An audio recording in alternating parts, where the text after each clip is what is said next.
Boa noite, pessoal. Nós vamos falar sobre estatística, certo? E a gente já falou para vocês que estatística é a parte da matemática que estuda a questão de pesquisa, né, coleta de dados.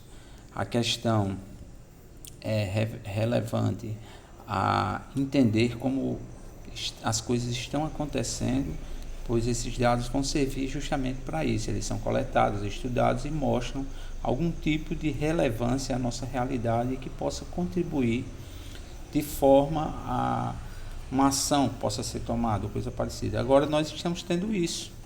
Os dados estão ajudando demais na questão dessa pandemia, né? Demais mesmo. Desde a antiguidade que a estatística é usada, né? Como vocês têm aqui esse pequeno texto que eu deixei com vocês, o PDF mostra isso.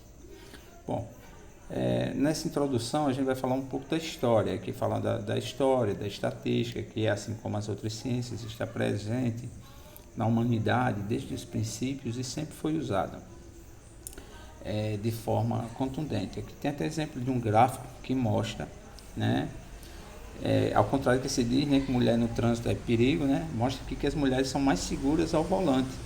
Uma pesquisa muito antiga, de 92. Imagine hoje que se tem todo um parâmetro, né, exigível para que a gente dirija. Então, certamente a mulher continua ainda sendo mais segura, porque ela é mais prudente, ela tem medo. Como ela tem mais medo, então corre-se o risco.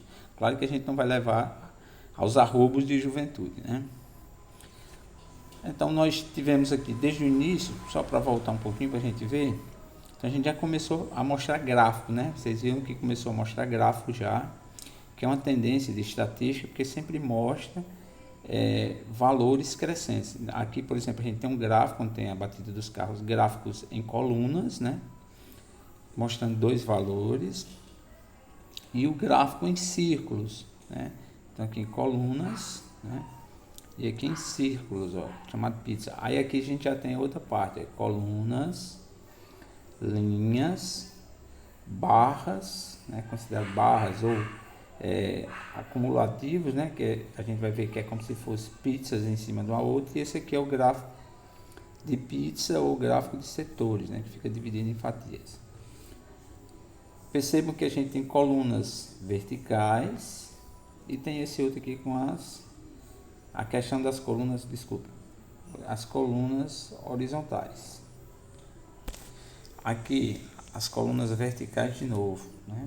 Certo? Então são esses tipos de gráficos que a gente vê as mais variadas informações mostradas em todos eles, né? São muito importantes para o nosso cotidiano, em todas as coisas. Então, aqui mostra a leitura, né, que é importante demais recolher os dados para poder se entender o que está acontecendo. Então, a gente recolhe os dados e esses dados são apresentados, né, após a sua apresentação, faz-se um estudo para saber que medida vai ser tomada, se está sendo tomada ações, se aquela ação está dando certo. Por exemplo, no caso da pandemia, vocês viram que o isolamento horizontal, por que ele é a primeira coisa a ser tomada? Porque ele prova que o contágio diminui. Se o contágio diminui, então, estatisticamente, ele, por enquanto, está sendo a única forma. Se você não faz, os casos crescem. Por exemplo, o Brasil. Bastou ter uma pequena folga, 15 dias depois você tem o resultado. Aí, censos de sondagem, né? Tem os vários tipos de pesquisa, a gente vê aqui. Lembrando que tem a população ou universo, né? Que você pode pegar uma pequena quantidade, que chama a população, ou universo estatístico, que seria todos ao mesmo tempo. Por exemplo, o censo do IBGE chama de censo porque ele pega todo mundo. A sondagem não, que é uma pesquisa de amostra, né? Que pega apenas uma parte da população, não vai pegar a população por completo, certo? Ok? Então a população é o universo, né? Que aí você pode fazer uma sondagem, pegando apenas uma amostra dessa população. Já o censo vai pegar todo o universo estatístico, que seria toda a população. Todo mundo. Aqui tem alguns exemplos de diálogos, né, mostrando algumas pesquisas e o que elas mostram, né, e a forma de trabalho que os pesquisadores antigamente faziam, né, com papel, aquela coisa. Hoje em dia não é mais assim, né? Hoje em dia até pelo telefone, como estão sendo feitas algumas aí. Bom, então temos exemplos de sondagem, né? A sondagem na população para amostra, né?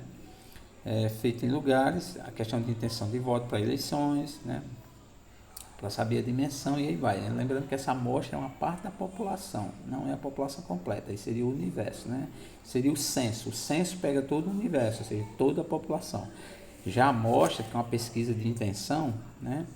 Ela pega apenas uma parte da população, certo? Por exemplo, você entra numa rua, a rua tem 20 casas, então eu posso pegar apenas 10, ou apenas 15, ou apenas 8, ou apenas 7. Agora eu tenho que fazer uma forma de que isso fique equilibrado. Por exemplo, se eu pegar a primeira casa da rua, aí eu pego a segunda do outro lado, a terceira do lado que eu comecei, aí a quarta já do outro lado, e aí vai, eu vou salteando para que eu consiga mesclar e ter o mínimo de erro possível. Aí vem o censo, o recenseamento, também pode ser chamado assim, pega toda a população. Ele hoje, né, inicialmente é usado como uma forma científica de definir coisas que estão acontecendo. Por exemplo, o padrão econômico do brasileiro, quantas pessoas tem por família, o número de filhos que cada família apresenta, quem é que basicamente mantém a renda da família, se é o pai, se é a mãe, se são pessoas aposentadas e assim sucessivamente, né?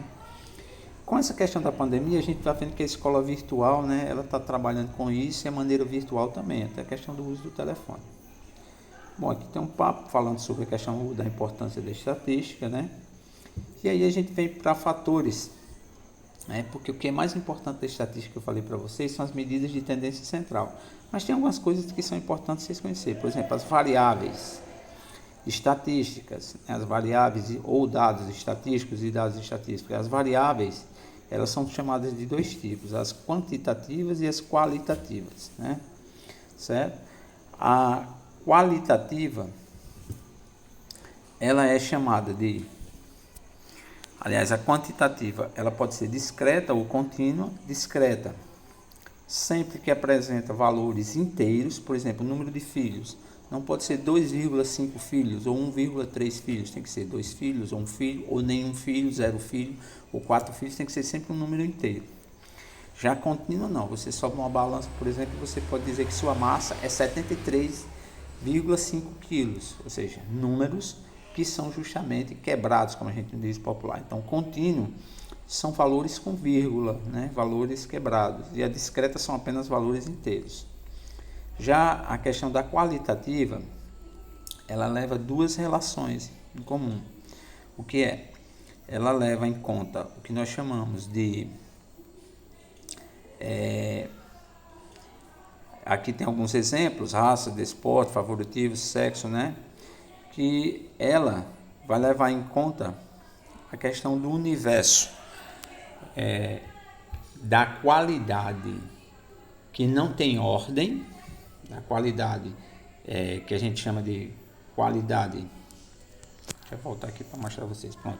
Qualidade apenas nominal, que apenas dá um nome, por exemplo, a raça, que seria branco, preto, né, indígena, amarelo. Isso é apenas uma denominação, uma nomenclatura. Então é qualitativa nominal. Já, por exemplo, a qualitativa ordinal, que é a de ordem, seria aquela que dá, por exemplo, o seguinte, vou dar um exemplo. Todos os exemplos que tem aqui da qualitativa, todas elas, raça, cor, desporto, elas são basicamente, né, nominais. Já, por exemplo, se a gente for citar para vocês, grau de instrução, analfabeto, alfabetizado, ensino infantil, ensino fundamental menor, fundamental maior, ensino médio, superior, especialização, mestrado. Então a gente dá uma ideia de ordem crescente, né? A questão de patentes que se ocupa no exército, soldado, né? Recruta, soldado, aí sargento, primeiro sargento, segundo sargento, terceiro sargento, tenente, aí vai, são patentes. Então isso aí dá uma ideia de ordem, né? Dá uma ideia de ordem. Classes, baixa, média, alta, né? Então isso aí dá a ideia de qualitativo de ordem. Muito bem. Então são alguns, isso é questão que é mais para vocês terem a noção que isso existe, né? Que tem alguns exemplos, né, mostrados aí. O exemplo de qualitativa nominal, solteiro, né? Solteiro, casado, viúvo, né? Certo? Isso é um exemplo, ok? Que é o chamado estado civil. Só observando aqui as variáveis quantitativas, a contínua, né, e a discreta exemplos, e a variável qualitativa que ele colocou um exemplo aqui, que essa é apenas nominal, né? A ordinal não está sendo colocada, que é aquela, por exemplo, grau de instrução, né, que a gente tem que colocar, patentes, classes sociais. Então esses são que dão ideia de ordem, uma é maior do que a outra, né? Então, apresentação de dados. Todos os dados que vão ser apresentados, eles precisam ser organizados para que a gente entenda a leitura deles, né? Então eles são organizados de que forma? Eles sempre são organizados em tabelas, né? O que a gente usa para apresentar dados são tabelas. E aí, essas tabelas, é importante a gente lembrar, elas vão sempre usar os valores que foram apresentados. E essas tabelas têm os valores, a quantidade desses valores e coloca-se também um percentual da presença deles, que a gente chama de frequência, o número deles, e a chamada frequência absoluta, e a frequência relativa é o percentual deles. Por exemplo, um valor apareceu 3 vezes no meio de 9, no meio de 10, tem 10 valores, e um valor apareceu 3 vezes. Então a gente tem a frequência absoluta, que seria que ele apareceu 3 vezes. E a frequência relativa seria aproximadamente 33,33%, né? Ele apareceu. E aí vai, né? Bem, tem até um exemplo aqui mostrando, né? Diz assim, qual é o número mais pedido em cada sapataria? Aí o cara fala, para o caminhante é 38, e a questão que se usa, né, para a questão do cotidiano é isso, e confortável é 37. Em qual das duas sapatarias houve uma maior percentagem de pedidos? Do número 37. Na sapataria, o mais pedido foi o confortável, 44%. Se a gente voltar aqui para a tabela, a gente pode olhar, né? Caminhando pela tabela aqui do exemplo, que diz assim, 2 sapatarias, o caminhante e o confortável efetuaram um estudo para saber qual o número de sapatos femininos mais procurados para tal. Consideraram como amostra todos os pares de sapatos vendidos num certo dia, registrando o seu número, né? Está aqui. O caminhante, está aqui os valores, então a gente vai perceber qual é o valor que mais apareceu aqui. Se a gente for olhar, o 37, né? Ok?